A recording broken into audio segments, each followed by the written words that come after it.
سوات جہاں قدرتی حسن سے مالا مال ہے، وہاں قدیم تہذیبوں کے حوالے سے شہرت رکھتا ہے۔ گندھارا تہذیب کے مرکز سوات میں بدھا کا مجسمہ بھی قابل ذکر ہے۔ یہ مجسمہ عالمی سطح پر بدھا کو دوسرا بڑا مجسمہ ہے۔ اس حوالے سے مزید جانتے ہیں اس رپورٹ میں۔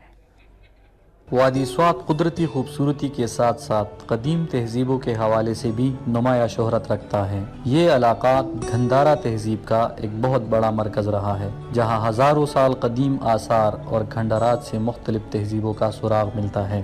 ان آثار قدیمہ میں بین الاقوامی شہرت کا حامل مہاتما بدھ کا مجسمہ خاص طور پر قابل ذکر ہے۔ یہ مجسمہ عالمی سطح پر بدھا کا دوسرا بڑا مجسمہ ہے۔ منگورا شہر سے تقریباً 15 کلومیٹر کے فاصلے پر واقع گاؤں منگلور کے علاقہ جہان آباد میں ہزاروں برس قبل ایک بہت بڑی چٹان پر بدھا کے مجسمے تراشے گئے، لیکن اس حوالے سے بدھا تہذیب اور گندھارا آرٹ پر ریسرچ کرنے والے پروفیسر محمد پرویز شاہین کا کہنا ہے کہ بدھ مت کی قدیم کتابوں میں لکھا ہے کہ جہان آباد میں واقع بدھا کا یہ مجسمہ خود بخود اس چٹان پر ابھر آیا۔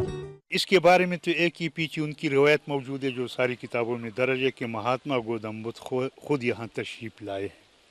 وہ کہتی ہے کہ یہ زمین سے خود بخود نکل آ گئی، چونکہ اس کا رنگ سرخ ہے تو انہوں نے اس کو لولو لکھا ہے، لوئی سرخ رنگ۔ تو وہ کہتے ہیں کہ یہ پوری دنیا میں نیچرل اسٹیچو ہے، یعنی یہ خود بخود زمین سے اگایا، اور معلوم بھی ایسا ہو رہا ہے جس طرح کہ پہاڑ کے ساتھ کسی نے کوئی اور چیز لگا دی، وہ پہاڑ کہیں سے معلوم نہیں ہو رہا ہے۔ جہان آباد میں واقع مجسمہ کی لمبائی 7 میٹر جبکہ چوڑائی 2.5 میٹر ہے۔